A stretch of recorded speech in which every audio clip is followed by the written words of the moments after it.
नमस्कार दोस्तों, आप सभी का हमारे YouTube चैनल पर स्वागत है। तो दोस्तों, आज की इस वीडियो में हम शुरू करेंगे मध्यकालीन इतिहास, और जिसमें हम करेंगे अरब एवं तुर्क आक्रमण के 40 इंपॉर्टेंट क्वेश्चन जो अक्सर एग्जाम में पूछे जाते हैं। तो चलिए वीडियो को शुरू करते हैं। तो हमारा सबसे पहला प्रश्न है कि मोहम्मद बिन कासिम था, तो वो था एक अरबी, इसलिए हमारा राइट आंसर हो जाएगा ऑप्शन सी। उसके बाद सेकंड प्रश्न आता है कि भारत पर आक्रमण करने वाले सर्वप्रथम मुस्लिम आक्रमणकारी कौन थे। तो वो कौन थे दोस्तों, अरब से आए थे, इसलिए वो अरबी थे, इसलिए हमारा राइट आंसर हो जाएगा ऑप्शन सी। उसके बाद दोस्तों अगला प्रश्न आता है कि भारत का इस्लाम के साथ पहला संपर्क कब स्थापित हुआ। तो ये हुआ था मालाबार तट पर अरब व्यापारियों के आगमन के बाद। जो हमारा ऑप्शन डी है वो राइट होगा। उसके बाद दोस्तों अगला प्रश्न आता है कि मोहम्मद बिन कासिम द्वारा सिंध की विजय कब हुई। तो ये हुई थी दोस्तों 712 ईस्वी में, इसलिए राइट आंसर हो जाएगा ऑप्शन सी। उसके बाद दोस्तों हमारा अगला प्रश्न आता है कि सिंध विजय के बारे में सूचना किस फारसी ग्रंथ में मिलती है।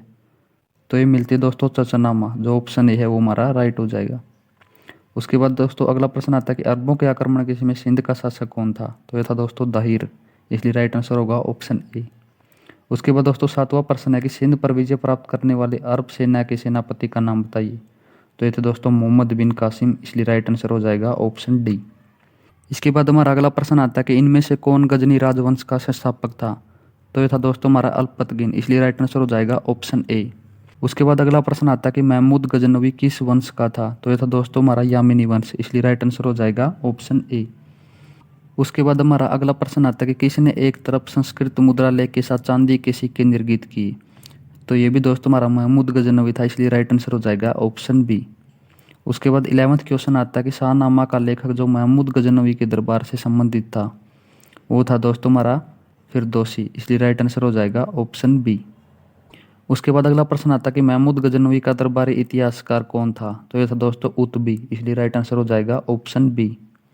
उसके बाद अगला प्रश्न आता है कि महमूद के समकालीन प्रतिहार वंश का शासक जयपाल कहाँ का शासक था। तो ये था दोस्तों कन्नौज, इसलिए राइट आंसर हो जाएगा ऑप्शन सी। उसके बाद अगला प्रश्न आता है कि महमूद गजनवी का प्रथम आक्रमण 1001 ईस्वी में किस शासक के विरुद्ध हुआ। तो ये भी दोस्तों जयपाल के विरुद्ध हुआ था, इसलिए राइट आंसर हो जाएगा ऑप्शन ए। उसके बाद 15वां प्रश्न आता है कि महमूद गजनवी ने सोमनाथ मंदिर पर आक्रमण कब किया था। तो ये किया था दोस्तों 1025 ईस्वी में, इसलिए राइट आंसर हो जाएगा हमारा ऑप्शन डी।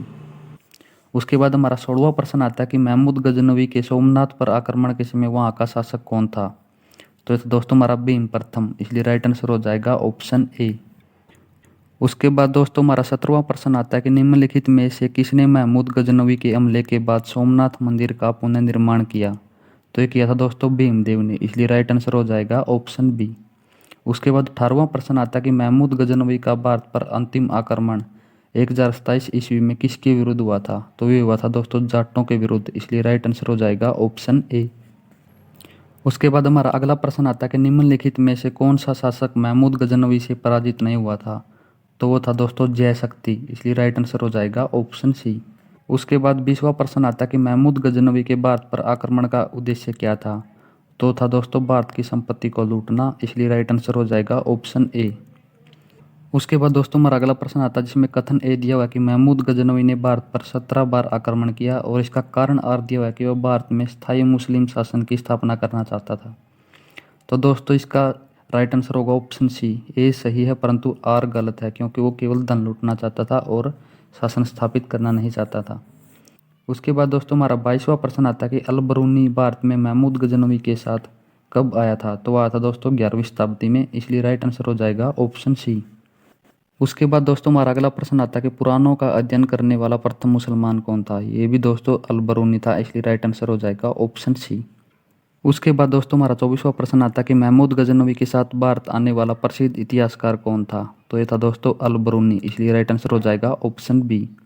उसके बाद दोस्तों अगला प्रश्न आता है कि किताब उल हिंद या तहकीक ए हिंद रचना के प्रसिद्ध लेखक का क्या नाम है। तो ये था दोस्तों अल बरूनी, इसलिए राइट आंसर हो जाएगा ऑप्शन सी। उसके बाद दोस्तों हमारा 26वां प्रश्न आता है कि निम्नलिखित कथनों में से कौन अल बरूनी के संबंध में सही नहीं है। तो है दोस्तों ऑप्शन ए कि वह एक धर्मनिरपेक्ष लेखक था।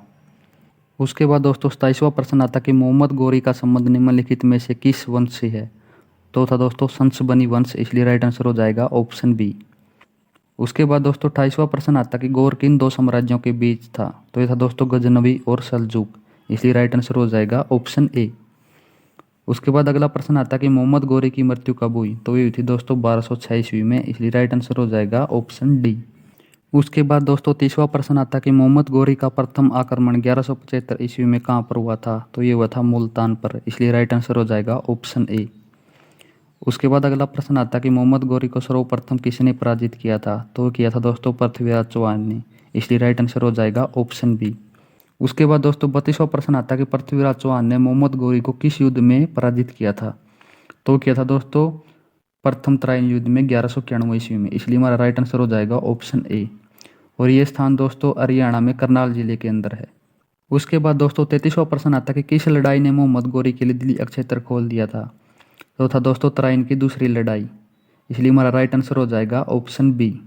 उसके बाद दोस्तों अगला प्रश्न है कि पृथ्वीराज चौहान को मोहम्मद गौरी ने किस युद्ध में हराया था। तो रहा था दोस्तों तराइन के द्वितीय युद्ध में, जो हुआ था 1192 ईस्वी में, इसलिए हमारा राइट आंसर हो जाएगा ऑप्शन बी। उसके बाद दोस्तों हमारा 35वां प्रश्न आता है कि तराइन का द्वितीय युद्ध किस किस के बीच लड़ा गया था। तो लड़ा गया था दोस्तों मोहम्मद गौरी और पृथ्वीराज चौहान के बीच, जिसमें मोहम्मद गौरी की जीत हुई थी और पृथ्वीराज चौहान की हार हुई थी। यह युद्ध 1192 ईस्वी में लड़ा गया था, इसलिए हमारा राइट आंसर हो जाएगा ऑप्शन डी। उसके बाद दोस्तों हमारा 36वां प्रश्न आता है कि निम्नलिखित में से मध्य एशिया के किस शासक ने 1192 ईस्वी में उत्तर भारत को जीता। तो था दोस्तों शिहाबुद्दीन मोहम्मद गौरी, इसलिए हमारा राइट आंसर हो जाएगा ऑप्शन सी। उसके बाद दोस्तों हमारा 37वां प्रश्न आता है कि युद्ध जिसमें भारत में मुस्लिम शक्ति की स्थापना हुई। तो था दोस्तों तराइन का द्वितीय युद्ध, इसलिए हमारा राइट आंसर हो जाएगा ऑप्शन बी। उसके बाद दोस्तों हमारा 38वां प्रश्न आता है कि 1194 ईस्वी के चंदावर के युद्ध में मोहम्मद गौरी ने किसको हराया था। तो रहा था दोस्तों जयचंद को, इसलिए हमारा राइट आंसर हो जाएगा ऑप्शन बी। उसके बाद दोस्तों हमारा 39वां प्रश्न आता है कि चंदावर किस राज्य में है। तो यह दोस्तों उत्तर प्रदेश में, इसलिए हमारा राइट आंसर हो जाएगा ऑप्शन ए। उसके बाद दोस्तों हमारा आखिरी और 40वां प्रश्न आता है कि भारत में मोहम्मद गौरी ने किसको प्रथम अख्ता प्रदान किया था। तो था दोस्तों कुतुबुद्दीन ऐबक, इसलिए हमारा राइट आंसर हो जाएगा ऑप्शन बी। और दोस्तों कुतुबुद्दीन ऐबक ने ही गुलाम वंश की स्थापना की थी 1206 ईस्वी में सर्वप्रथम, और इसे गौरी का गुलाम भी कहा जाता है। और इसकी मृत्यु 1210 में चौगान खेलते समय हो गई थी। तो ये थे दोस्तों हमारे अरब एवं तुर्क आक्रमण के कुछ 40 इंपॉर्टेंट क्वेश्चन। उम्मीद करता हूँ कि आपको ये वीडियो अच्छी लगी होगी। अगर वीडियो अच्छी लगी है तो प्लीज़ वीडियो को ज़्यादा से ज़्यादा शेयर करें और हमारे चैनल को सब्सक्राइब कर लें और साथ ही साथ बेल आइकन बटन को भी दबाएं, ताकि आपको हमारी आगे आने वाली वीडियो की नोटिफिकेशन सबसे पहले मिल सके।